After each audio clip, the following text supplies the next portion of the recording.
Hey there, gang. So recently, while running this semi-meta build, I went up against a rather altruistic team. One might even call it a bully squad. And what I think y'all are going to really value about this video is the level of depth that went into the commentary. Given that this team was semi-coordinated, having that play-by-play understanding of what it is that I'm doing and why, I think might be rather helpful and educational for some people that kind of struggle in situations like this, because a lot of it is a combination of game sense and macro decision making. Now, before I, just go straight to the match, let's briefly talk about my build. I have Coup de Grace and Zanshin tactics. This is something y'all are going to definitely see in a lot of my videos on here with my matches, is I do really love this combo, both when it comes to serious builds and builds that are more laid back. It gives you lethality through Coup at these individual tiles, these pre-drop pallets. You don't have to worry about extending your chases guaranteed through kicking a pallet and then a survivor chains the tile. You can just hit them around the pallet. And, I go into a lot more about this, not only in plenty of my other videos, but also in my guide. I'll have a link to that in the description. More on that at the end of the video. Then there's also Zanshin Tactics. A lot of people that haven't heard me talk about this perk, they don't really see the value, but a lot of this comes with understanding that seeing or knowing where the windows and the pallets are when you are chaining between multiple tiles, it helps you with setting up your bottles. A good way that I like to look at it is highlighted notes. If you've ever had to study, if you've ever taken any type of serious exam, having like highlighted important details is essentially in that context the same thing that we see here. And it really does help with chaining tiles. This is probably one of, I would say, the most important perks in general on Clown, even if you aren't running Coup, just running Zanshin for that momentum for chaining between tiles. And now when it comes to the more meta perks, traditionally, we've got both Gift of Pain and Pain Resonance. Pain Resonance stands really well on its own. It gives you that instant regression cross map.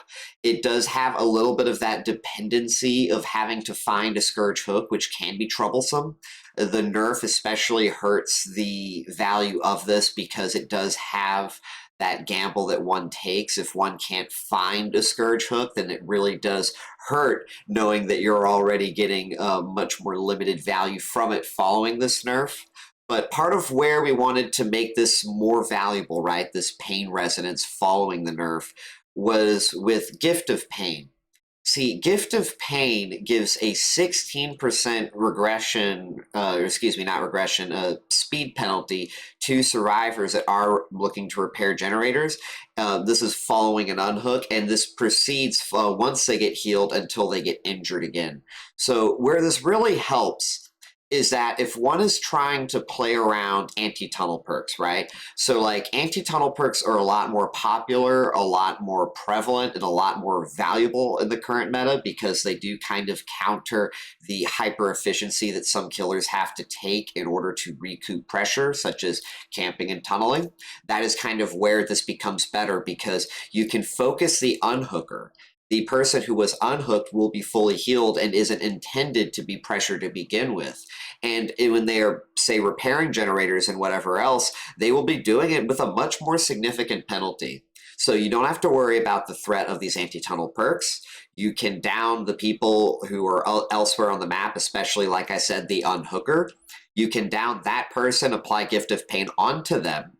You can then say Pain Resonance another generator, and this is kind of where you can build up your pressure. You can snowball a bit because if, say, the person who was hooked first, right, in this instance of juggling between two survivors, if they're the one who comes for the unhook, you know for a fact they're not going to have anti-tunnel perks. So you can just go and, say, put pressure onto them instead of the person they unhooked, re-down them. They're now on their second hook. You've got Gift of Pain onto them, which means you don't even have to immediately tunnel them out of the match if you are still concerned about the anti-tunnel perks. You can go for their teammates until you have that certain knowledge and understanding, whether it's the passage of time, catching them doing other conspicuous actions, that they won't have anti-tunnel perks, and then you can just focus and take them out of the game. So that's what's really, really nice about it, is it basically, if you are kind of recognizing or if you're playing around the threat, of anti-tunnel perks. This allows you to slow down those people you previously hooked without feeling like that you were falling behind on macro pressure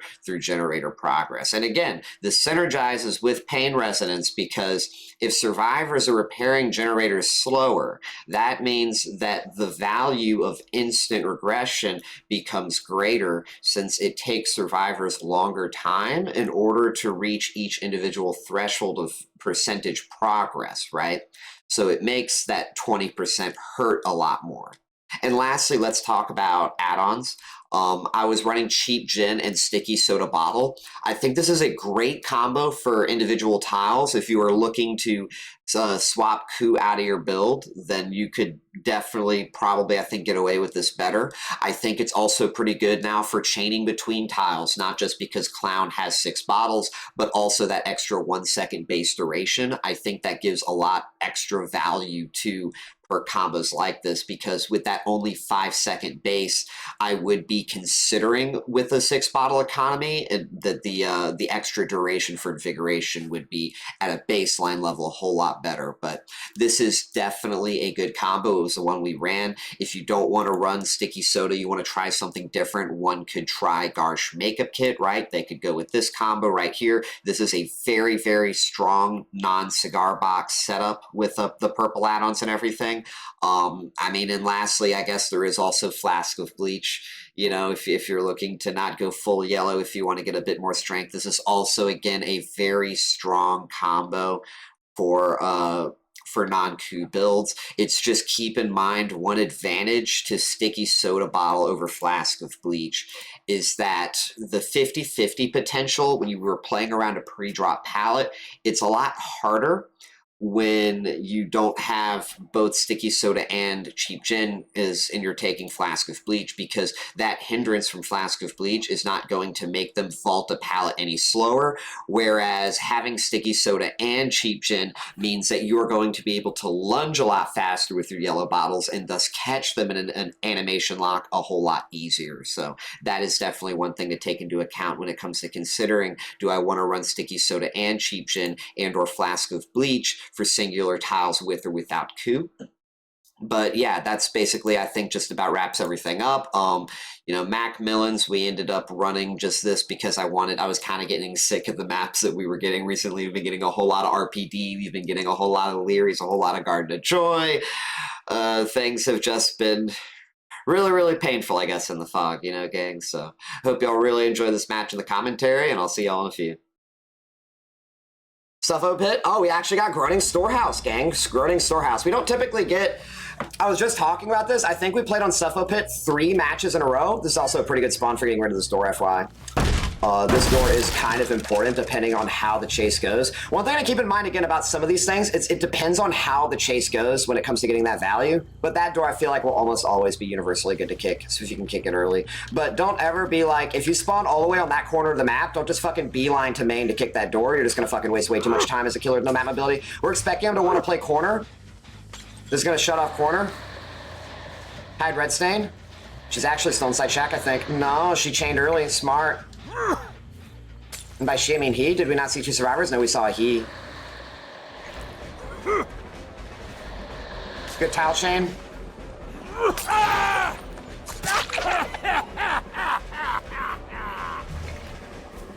Is that your place?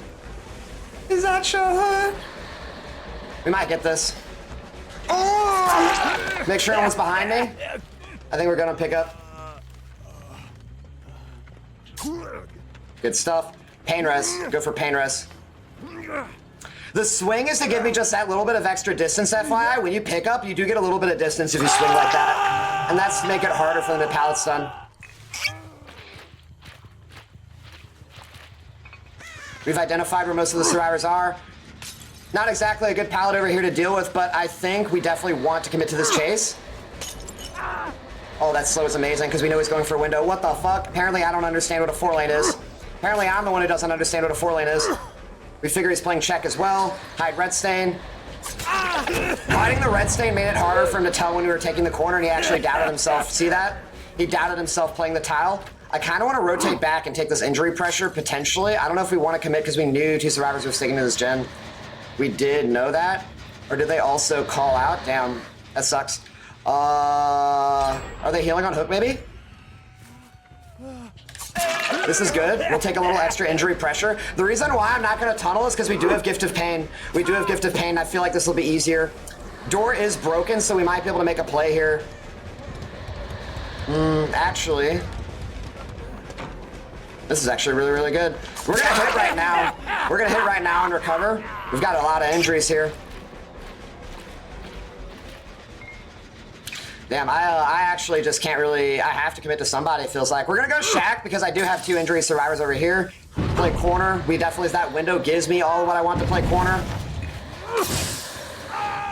I don't think like he's looking to chain FY. He is.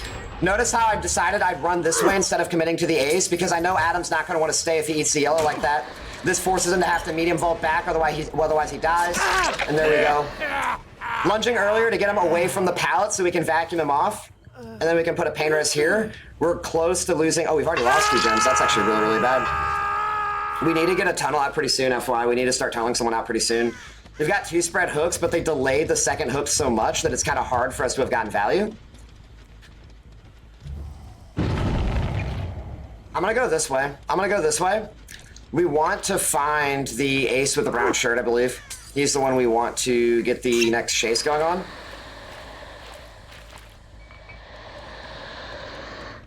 Reason why specifically him and not anyone else if we can help it is that they could have anti-tunnel. They could have anti-tunnel. This ace won't. Not only is he repairing shit slower, but he will not have anti-tunnel. Man's running into walls because he didn't think I'd fucking hit him with a lunge like that. If he's going to try to follow with OTR, that is not the right call. This is going to bloom on the boxes, I think. We'll slow him down, make it harder for him to reach anything. We might be able to reach this with Coup as well. Beautiful. Just the tip. Hey, Ross. Oh my gosh, look at you, you little goobers. We're gonna go basement, actually. Fuck this shit. No, actually, now we go basement. We have to commit to basement. I forgot we have Gift of Pain. Gift of Pain would have been a reason to go for that that other Scourge hook. I didn't process the last second. We've only been running Gift of Pain, I think, for 2 games now. So my brain is still kind of clicking into going for multi-Scourge hooks. To be honest, this basement is really not that good. For Clown, it does have a lot of chains to strong areas of the map. They still have not dropped that pallet yet. They still have that window. They can body block because it's through closed corridors, so definitely keep that in mind. We want to get this person right over here, too. They're going to try to come up here. This is going to just make things a bit harder for them. Someone else could be down there, but I'm actually not going to go into basement, ironically. I'm gonna go check the side of the map. I don't want to go basement because I don't know who's down there, and I don't know if these 2 survivors are clustered on this gen. We don't have a lot of info.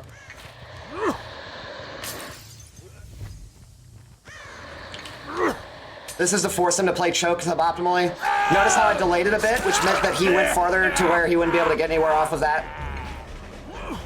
Looks to be a standard jungle gem. Can we cross this up?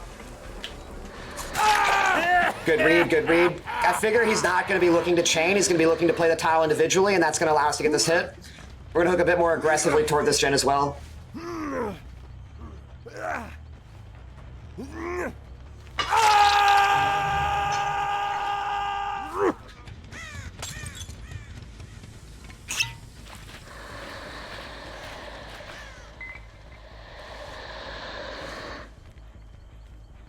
The feeling he's actually over here. Okay, Crows tell me he definitely wasn't. He would be starting the Crows. That is the ace. That ace. Ooh, okay, so that's actually good. We know where technically every survivor is on the map. If someone unhooked and we see 2 survivors in a corner, that's all 4 survivors, because 1 was on a hook. Adam has also been hooked as well, keep in mind. With pain res, I believe, too. This is beautiful. We get that tag, we can now chain, we force him to break.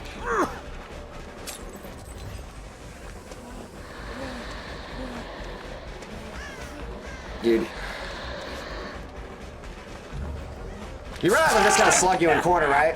I purposefully wanted to wait to see if Ace was gonna follow me to corner, because he probably thinks I'm a fucking bot. Ace probably thought I'm a fucking bot, and I'm just gonna pick him up and give him DS. So instead, what we're gonna do is we're just gonna pick up Darius and we'll hook him. That will, or Adam rather, that will give me a Gift of Pain. Oh. We still get this. We might still get this at least. When it comes to sabos, you need to sometimes in your mind have a backup hook in mind, like a backup hook ready.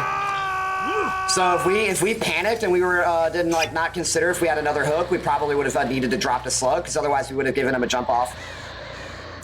DS should be expiring pretty soon. He has to drop Shack or he dies. This guy's a fucking best player I've seen in DBD. 4-lane tile. I love a 4-lane. I love a 4-lane gang. Get the pre-drop. Show red stain. He vaults. He actually doesn't vault. Wow, I admit this guy's actually not bad. Not too bad. Kick this gen. Reload first, just in case if that extra time does buy me out his DS. Y'all are precious. Y'all are so fucking precious, dude.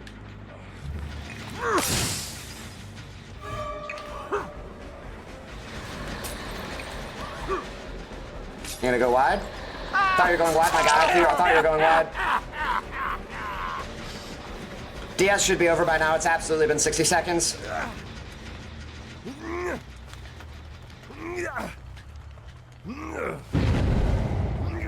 He just failed a skill check? No, he just dropped something.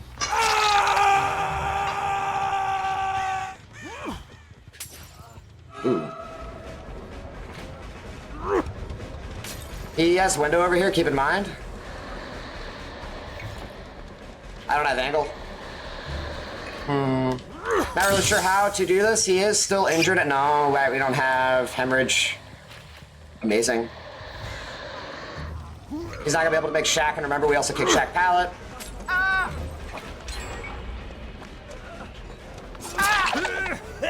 We need to get a tunnel out. We've gone way too long without tunneling anybody, unironically.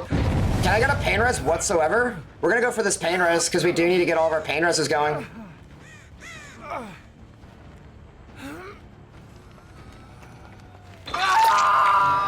Curious how many BNPs we're gonna see. I don't feel like this is... Yeah, we do see at least one toolbox, I was gonna say. Dude. Dude, survivors with their fucking anti-tunnel are just so fucking adorable, dude.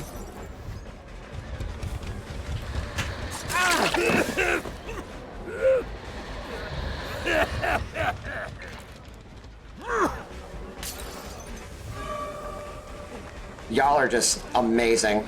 That's one. I don't think you have time for this, my guy. So if this is DS, that's fine. We'll get his DS out for no fucking reason. Okay, cool. Okay. Might just have a tone challenge or something. Not gonna go for him. You know, imagine if your teammates had him. Imagine if they were just doing gens, my guy. Imagine if your teammates were doing gens instead of fucking being the goons. They're pretty wild, yeah.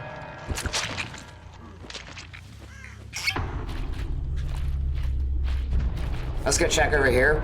Honestly, 1, 2, 3. I have a feeling they're over here, FYI. I have a feeling they're over here on one of these gens. No, maybe this one. 1K7, FYI.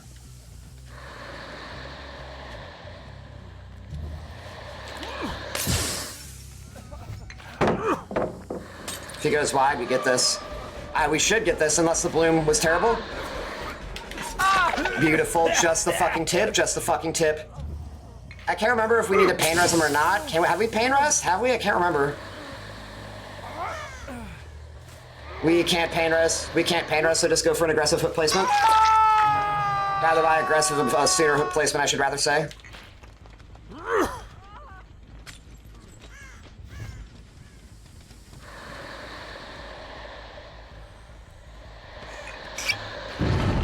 Go back, return to hook. Remember, Felix doesn't have DS. Felix decided to be a fucking goon and hit us with DS, so we're just gonna go tunnel him out now.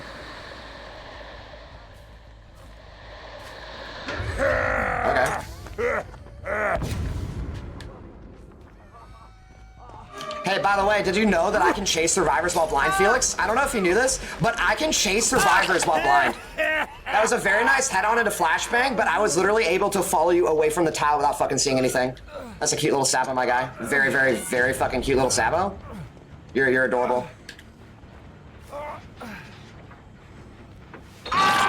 Would you consider another aggression perk for Zanshin? Oh, Zanshin is absolutely... The thing about Zanshin is it gives me the lethality I need to have faster chases, and that's when it's going to let me snowballs the killer without that back mobility. You take these. This is a 4-lane, keep in mind.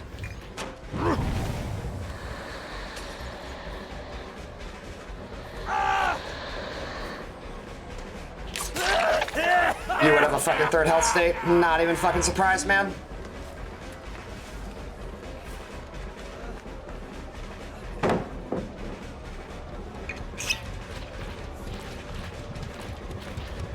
Oh, okay. I don't think you make this, my guy.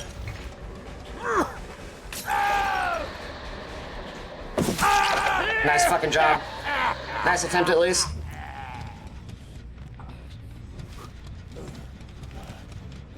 You definitely want to run Zanshin instead. Like, here's my suggestion for you, Ross. Run Coup and Zanshin as your staple. That's if you feel like you can run Coup. And I know a lot of people when they're learning Clown, right? Like, Coup's a little bit hard for them to get the best grasp of. Part of understanding how Coup works is that you have to accept that you're going to lose gens. When you're playing Clown, you will lose gens. You will lose gens. Get that, like, definitely get that through your head with Coup de Grace, because people are like, but I only get stacks when I lose my generators. It's gonna happen. You're gonna lose gens. So that's basically how it's gonna work for you. Zanshin, absolutely too. Zanshin is not a learning perk. Zanshin is also an advanced perk, because when you know how everything is, you're gonna be able to chain your tiles that much more fluidly. Like when I see all of these auras, I can come up on this and I can realize I can say put a yellow within this tile that's in front of me, take it to transition to this with this other window, and then I can end up getting the down that way.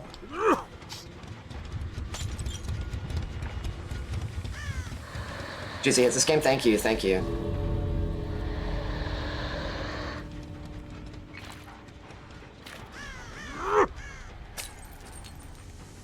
Wearing the grandma's sweater. They'll sit here. They dipset. Yeah, they left. It was probably solo queue team. Then again, I don't feel like they were solo queue. I don't know. It could just be some solo queue goons. You think he's hiding behind that rock still?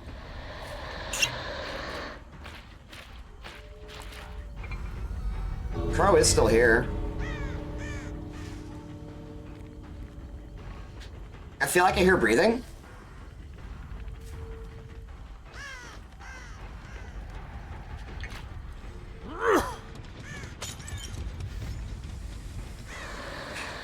You'd be surprised. There's a good amount of solo queuers. Even some of the like larger name ones I've seen, just like vibe solo queue. You know what I mean?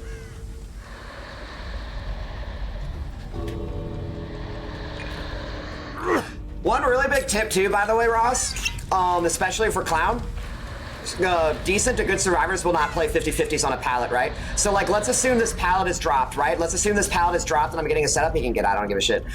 You want to rotate with your red stain hidden like this because they will almost always rotate. They will not play 50-50. If you get hesitant, you'd be like, oh, I'm afraid of the vault. You're not gonna catch them because they're gonna get that distance around the tile and you're gonna lose all that momentum in a singular. They may even chain it. They may even chain it if they have proximity to another strong tile. Say GDC's gamers. I think everybody left though. This motherfucker did have breakout. He did have breakout, just wasn't enough though. So this is quite a long and tough match on a map that I'm not really too fond of. Groaning Storehouse has a very powerful main building, and not only that, it has a required breakable wall. So I kind of talked about this in the middle of the match. Depending on whether or not you're able to efficiently kick that door early can define whether or not you have some rough chases afterward. And this is because if you spawn away from the main building with how survivors especially spawn on their generators, keep in mind, again, we don't have corrupt intervention. That means that you're going to be giving up a lot of free gen progress just if you decide to go out of your way to kick that door, which is why it's just not worth your time. So if you end up pressuring those other survivors, right, away from the main building, but the door is still up, and they happen to have the opportunity to where you injure them before they make it to that main building, you may end up just stalling out your first chase way too long because you committed to that chase and that door is still up. So it's kind of one of those damned if you do, damned if you don't situations, since you just happen to, based off of a bad spawn, you can't deal with the necessary door for the main building, and you also can't deal with the progress survivors are making right at the start of the match. So the kind of moral of the story is, I guess, in this case, take corrupt intervention, right? If you happen to get a bad spawn on Groaning Storehouse. But thankfully, we were able to spawn near it early. We were able to get it kicked, and that really helped us out a lot. From there, we were able to get a nice and easy first chase. And because this first chase was on a pain resonance hook as well as gift of pain, this is kind of what started that cycle we were talking about, where we were just able to build up lasting hook pressure. When we went back to the hook after we hooked our first survivor, we noticed that they fully healed shortly right before we returned, and this meant that we could chase the unhooker with complete confidence that we were going to get even more slowdown out of Gift of Pain, while also splitting them up and keeping them at the lowest possible gen progression speed, because we are just actively keeping ourselves in chase as often as we can. So that is kind of where that really helped us. And again, the ace that we chased did not have the anti-tunnel perks, right? There were two different aces here. One of them did, one of them didn't. But we were able to go in with that confidence that if we did, he's going to be wasting those perk slots. And we'll kind of get more into the DSs as it is, but that's basically just the streamlined process of how this build works for us. We have Coup and Zanshin to help us with our chase. We're able to play our chases with the best understanding that we can, sans maybe Cigar Box for that aura reading.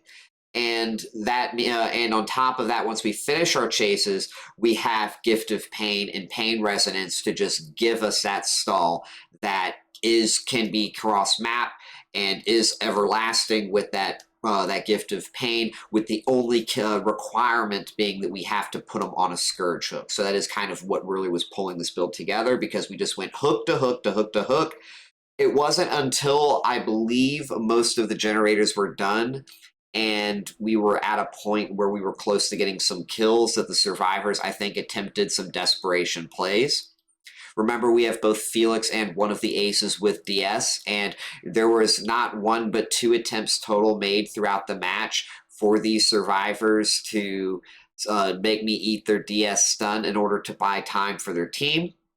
And that was really where, we were not punished as hard right earlier in the match. See, we were not in a position ourselves where we were needing to go through the survivors that have decisive strike.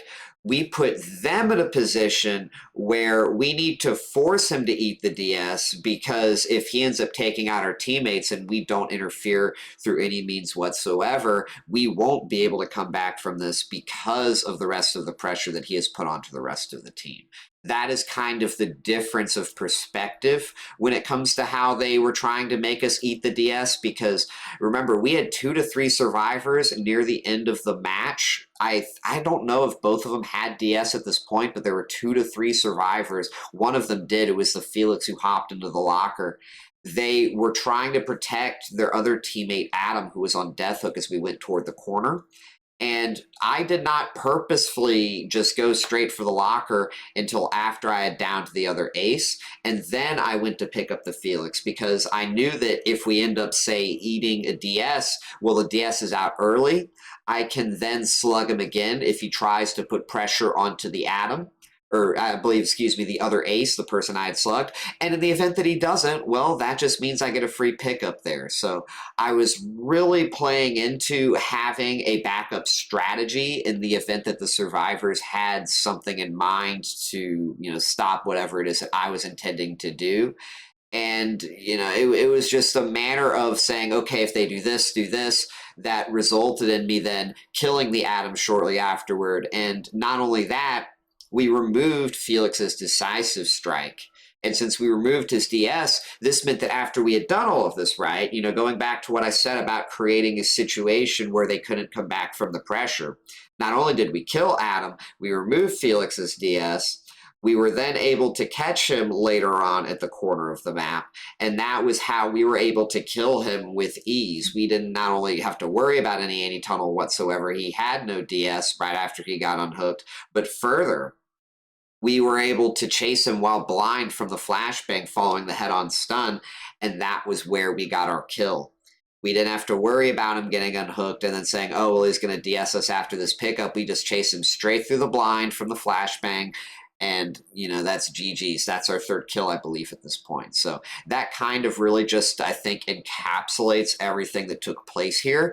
This was, again, like I said, I would say more of a lightish bully squad. I don't necessarily think that it was a fully intended one. I think if they were, they probably would have not only brought a map offering themselves, probably maybe a petrified oak or two, or maybe even a no, I think there was at least, yeah, this the Atom had a Sabo toolbox. I mean, there were 2 Sabos from the perk there, but they definitely, I think, could have been sweatier. I think it was just a light bully squad, one might say. But this is kind of just we dealt with everything here, from flashlights to sabotages to head-ons to flashbangs to breakouts.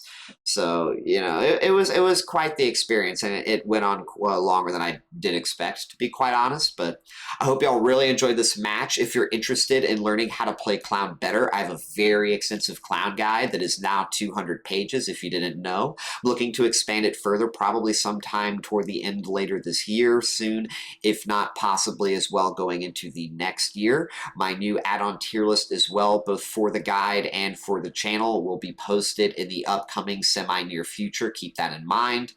I stream live on Twitch during the weekdays, so if you're interested in learning how to play Clown better, I'll have a link to my stream in the description as well. But I think other than that, that just about covers everything, so I'll see y'all next time. Later, gang.